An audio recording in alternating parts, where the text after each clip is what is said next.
합시다. 네. 지난 시간에 요거 제가 뭐 기억해달라고 했냐면 DNA, RNA 특성 꼭 기억해달라고 했고 그 다음에 DNA 유전자, 유전체 구분할 수 있어야 된다고 그거라도 제발 기억해달라고 했는데 기억나니? 네. 안 날 것 같은데 보자. 유전체가 뭐예요?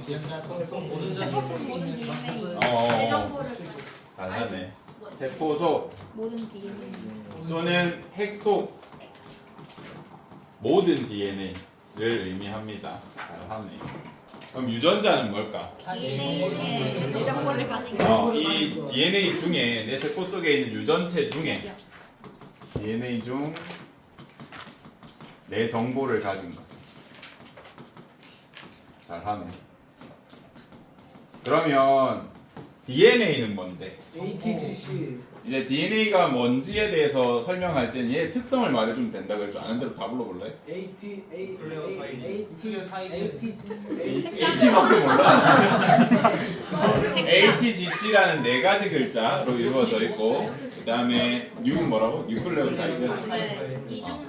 뉴클레오타이드로 구성되어 있고 이중 나선으로 특성을 가지고 있고 그 다음에 당을 디옥시 리보스로 가지고 또 놓친 거 없니? 네. 뭐 핵산이고 그 정도 알고 있으면 됩니다. 그러면 얘를 설명할 때 얘가 뉴클레오타이드가 단위체라면서 그러면 얘를 설명할 수 있어야 되잖아. 핵산이 얘를 문장으로 설명해 봐봐. 얘 생긴 모양을 우리가 그림으로는 그릴 수 있잖아, 여러분이. 인산 당 연기가 1대1대1. 그렇지. 인산, 당, 염기가 순서대로 1대 1대 1로 결합된 거, 구성된 거, 합쳐진 거 다 같은 말입니다. 1대 1로 구성된 물질이라고 해주면 정확합니다. 그래서 지난 시간에 여러분이 이런 거를 다 했었다. 잘 하고 있네요. 그러면 추가로 여러분 이제 치면서 편하게 들으라고 했던 내용 중에 어떤 게 있었냐면 DNA가 이중 나선인 이유를 잠깐 설명했었거든요. 네, 거기서 좀 추가로 뭐가 있었냐면 이 DNA의 네 글자가 서로 좀 연관이 돼 있어요. 그러니까 짝을 지어요. 그래서 A랑 T, G랑 C 네 글자가 있을 때 A랑 누구랑 짝이었냐면 A랑 T가 항상 같이 붙어 있고 G랑 C가 같이 붙어 있어. 이게 무슨 소리냐면 DNA 이중 가닥을 풀어서 보면 여기에 A, G, C, T 예를 들어서 이렇게 적혀 있다라고 하면 A랑 누가 짝이라고요? T가 짝이니까 반대 가닥에 반드시 T가 있어. 다시 A 반대 가닥이 뭐 있다고요? T가 있고 마찬가지로 G 반대 가닥에 T가 있고 G 반대 가닥에 그럼 이거 뭐 있을까? 예? 그 다음에 T 옆에는 A가 있다. 요렇게 짝을 짓고 있다. 이게 어떻게 보면 자외선이나 이런 거에 의해서 여기 글자가 날아가더라도 A를 보고 어떻게 고칠 수 있다 그랬죠. 여기 T가 들어갔겠구나 라고 해서 복구도 가능하다. 이런 얘기를 잠깐 했었습니다. 오늘은 그거를 그냥 이야기로 듣는 게 아니라 요 내용을 기억을 하셔야 됩니다. A랑 T는 서로 짝을 짓고 G랑 C가 서로 짝을 지으면서 상호 보완적으로 조금 도움을 줘. T가 없어지더라도 A가 있으니까 옆이 T네 라고 하는 걸 여러분이 이해할 수 있으면 그걸 과학적 용어로 뭐라고 하냐면 DNA의 추가적인 특징입니다. 상보적 구조를 가진다 라는 표현을 하나 더 추가해서 기억해 주십시오. DNA 특성 중에 DNA는 상보적 구조를 가집니다. 이제 상보적이라는 단어를 잘 모르니까 우리 일단 정확히 똑같은 단어는 아닙니다만 일상 용어 중에 상호 보완적이라는 말이 비슷한 뜻으로 쓸 수 있어요. 상호 보완적. 한 녀석이 없을 때 한 녀석이 이렇게 대신해서 이 글자를 알려줄 수 있기 때문에 상보적 구조다.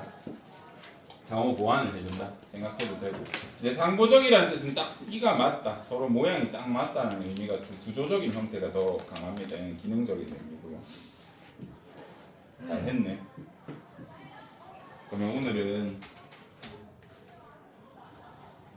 요거에 대해서 조금 볼 겁니다. 이제 DNA에 제가 글자가 적혀 있다고 이렇게 안내를 드리니까 A, T, T, 뭐 G, C 이런 글자가 적혀 있다고 안내를 드리니까 실제로 지금 어떻게 DNA 알파벳이 적혀 있어 이렇게 물어보는 경우가 간혹 있어. 왜냐면 선생님이 그렇게 가르쳤기 때문에. 근데 실제로는 여기에 글자가 있는 게 아니겠죠. 실제로 왜냐하면 생명체가 만들어지고 사람이 태어나고 그 이후에 언어랑이 만들어져서 영어가 생겼는데 알파벳이 이렇게 ATT 적혀 있을 리는 없겠죠. 실제로는 이런 ATT라는 글자가 있는 게 아니라 A라는 물질, 어떤 형태의 물질들이 이렇게 네 종류 존재하는 겁니다. 보면 유클레오타이드가 인산, 당, 염기 이렇게 구성되어 있잖아요. 모든 뉴클레오타이드 인산이랑 당은 다 똑같이 생겼어. 근데 여기 들어가는 염기의 물질에 따라서 우리가 A라고 부를 수도 있고 T라고 부를 수도 있고 G라고 부를 수도 있고 C라고 부를 수도 있습니다. 요거의 명칭을 적어놓고 꼭 기억을 해주시기 바랍니다. 더 크게 그려줄게. 이 염기에 A가 들어간 경우 우리가 뭐라고 하냐면 아데닌이라고 하죠. 아데닌 요거는 적고 기억을 해주셔야 됩니다. T가 들어가면 티민이라고 부르기도 하고 타이민, 티아민이라고 부르기도 합니다. 뭐라고 부르셔도 됩니다.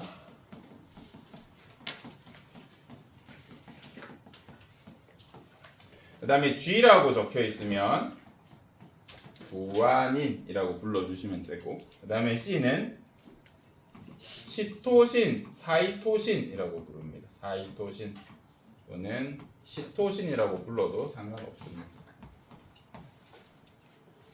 그래서 이제 ATGC라고 편하게 부르셔도 되는데 A가 사실은 아데닌이라는 염기 물질이구나. T가 사실은 티민이라는 염기 물질이구나. G랑 C가 구아닌 사이토신이구나 라는 걸 아셔야 합니다.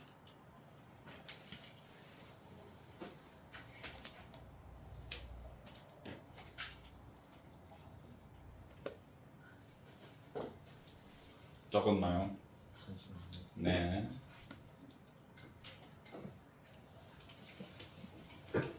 혹시 녹화 누르고 하고 있는 거니? 네. 그래. 이렇게 시간 관계상 넘어가겠습니다. 그래서 어떤 물질입니까? 라고 하면 이렇게 생겼어요. 실제로 보면 여러분이 편하게 인산이라고 하지만 이렇게 복잡하게 생겼고 당도 이렇게 생겼고 근데 이제 이 그림을 봤을 때 여러분이 어떤 걸 찾았으면 좋겠냐면 뭐랑 뭐는 큰데 뭐랑 뭐는 상대적으로 크기가 작아. A랑 T 중에 뭐가 큰 것 같아요? A가 사이즈가 더 커. G랑 C 중에는 G가 사이즈가 더 커. 지금은 이게 별 필요 없거든요. 근데 나중에 고3 되면 필요합니다. 그래서 미리 조금 기억을 해두면 좋겠는데 그 정도 용량까지는 안 될 테니까 한 번 듣고 잊어버리시면 됩니다. A랑 T랑 G랑 C랑 서로 짝을 맺는데 A랑 G가 더 사이즈가 크다라는 거 알아두셔 주면 감사하고요. 모르셔도 우리 1학년 때 상관없습니다. 작년에는 아시안 게임을 했거든요. 그래서 아시안 게임으로 잘 외웠던 것 같은데 올해는 뭘로 기억하게 하지? 여러분도 아시안 게임으로 기억하세요? 넘어가겠습니다.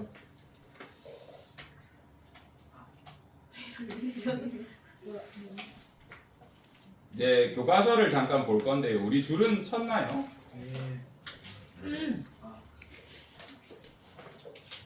교과서 67쪽 한번 볼까? 67쪽은 줄을 친 것 같은데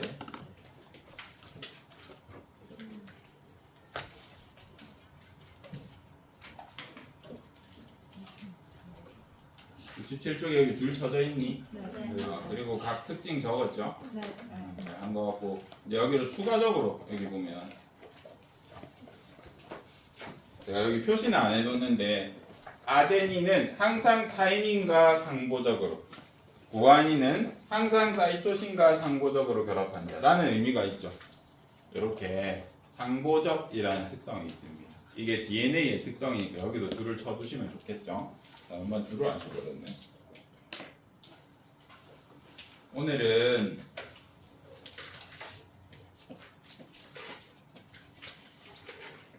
이제 단백질 해야 됩니다. 단백질. 우리가 탄수화물에 대해서 배웠잖아요. 탄수화물이 왜 중요했냐면 모든 생명체가 탄수화물로 되어 있었어서요. 그 중에 물 빼고 탄수화물 지질 빼고 제일 많은 게 단백질, 그 다음에 4등쯤에 있는 게 핵산이었잖아요. 근데 핵산은 양이 많다기보다는 의미가 너무 중요해요. 유전자니까. 그리고 이제 단백질로 우리 몸이 거의 구성되어 있다라고 보시면 됩니다. 외계인이 우리를 분석한다면 물 빼고 나면 단백질 로봇 정도로 생각할 것 같습니다. 다 단백질로 되어 있어요. 구조 자체가. 그래서 물을 빼고 나면 거의 단백질 뿐이다. 우리 몸은 단백질로 되어 있다라고 해서 그렇게 중요하게 생각해 주시면 되는데 단백질에 대한 정보를 한번 오랜만에 기억해내 봅시다. 단백질은 단위체가 뭐예요? 아미노산이고 구성 요소는요?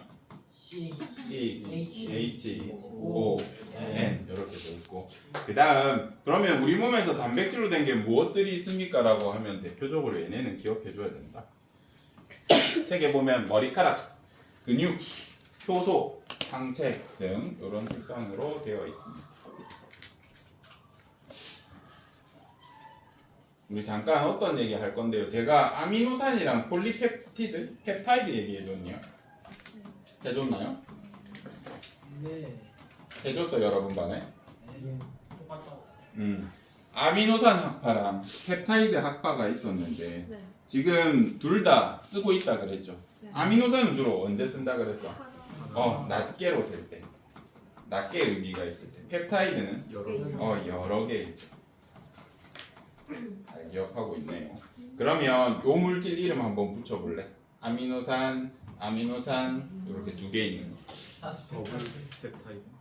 더블 또는 다이 고 아미노산이 두 개 있으니까 다이 아미노산에도 틀리진 않으나 우리 생물나라에서 조금 더 표준어는 어디에 가깝다고 해요? 다이 펩타이드라고 해주면 정확하죠.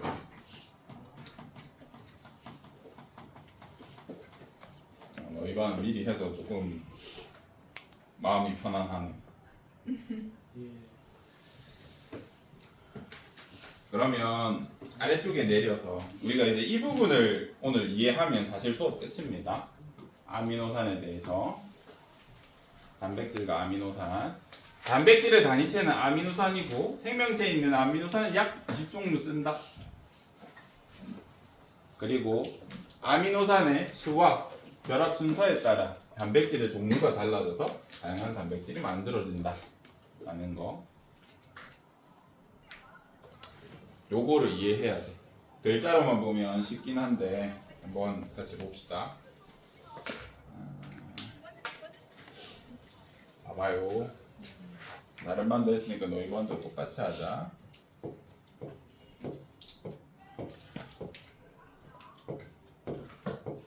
이렇게 터치가 잘 안 되냐? 그래요. 여러분 삼각형 5개 줄 테니까 모양 한 3개만 만들어 볼래? 삼각형 5개로 모양 만들어 보세요. 근데 조건이 있습니다. 꼭지점이나 모서리, 그러니까 변을 의미합니다. 맞닿아 있어요.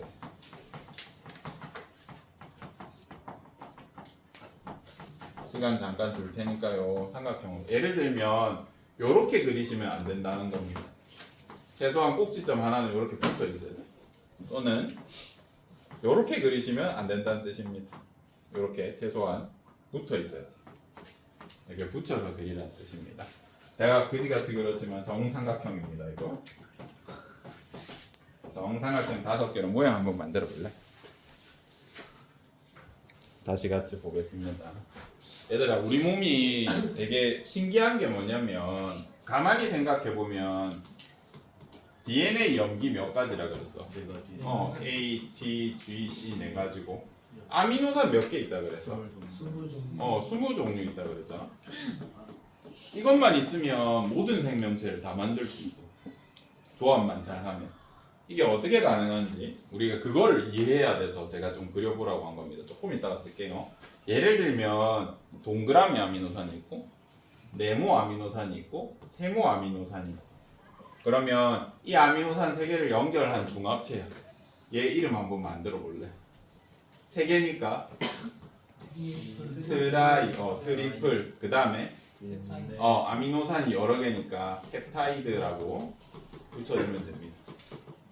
근데 요렇게 이제 제가 중합체 결합 날리고 동그라미, 네모, 세모 요런 트라이가 있고 그 다음에 다시 요렇게 생긴 걸 만들어봤어요. 둘 다 트라이펩타이드죠.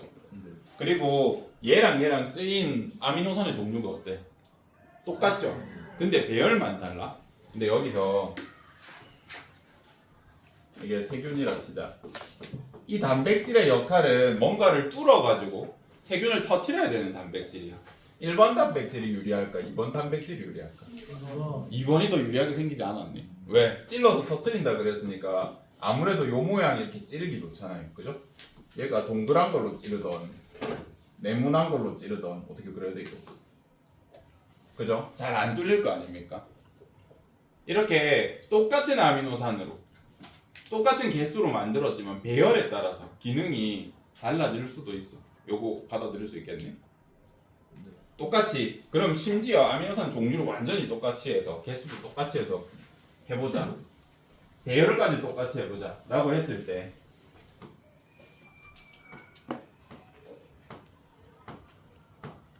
다섯 개 이렇게 만들 수 있죠. 그리고 얘를 말았다고 생각해보자. 말면 어떤 모양인데? 오각형이 되네. 이런 모양 만들 수 있죠. 반대로 말면 어떻게 돼?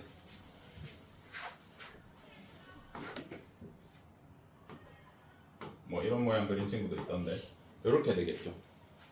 똑같은 아미노산의 순서까지 똑같이 했는데 내가 그냥 하나는 펴놨고 하나는 접었고 하나는 이렇게 반대로 접었어.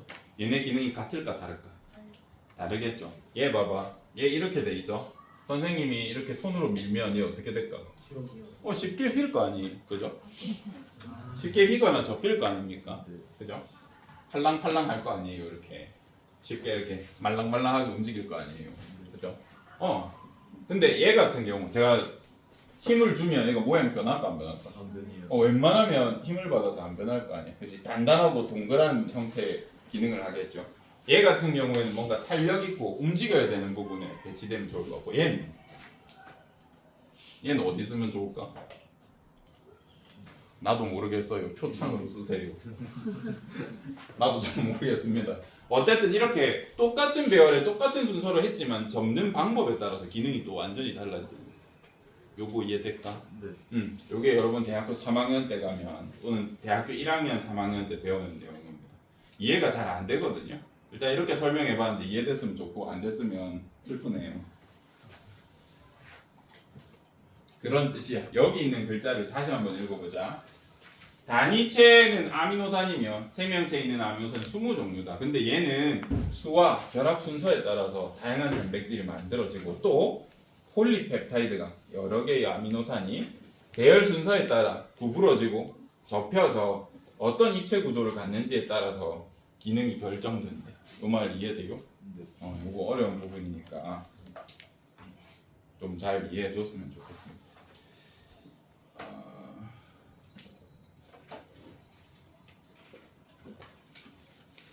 우리 좀 빨리 했는데 5분만 쉬었다가 지금 내 여러분 몇 분에 맞춰요? 40분에 맞춰요. 5분만 쉬어도 되겠다. 5분 쉬었다가 뒤에 조금 더 하고 싶은 내용이 있어서 그거 하겠습니다.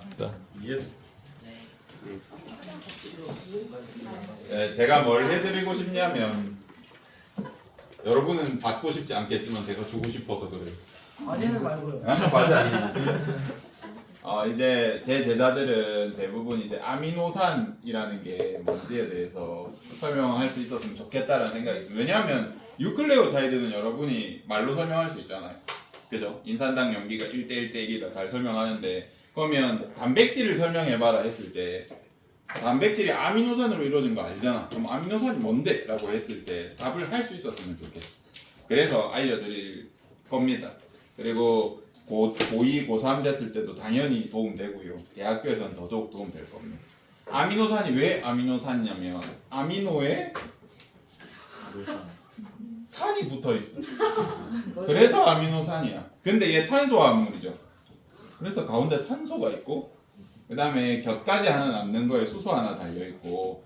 선생님 아미노산 20가지라면서 다 이렇게 생겼어요. 다 이렇게 생겼어요. 다 이렇게 생겼고 뭐가 종류만 다르냐면 얘가 20가지야. R이요. R 여기 아무거나 다 들어갈 수 있다고 선생님 R이라고 적은 겁니다. 그래서 요 종류가 20가지일 뿐 모든 아미노산 이렇게 생겼어. 요 정도는 할 수 있나? 네. 그냥 알아두면 돼요. 알아도 아미노산 이렇게 생겼구나. 우와. 아미노산은 아미노랑 산이 합쳐져 있다.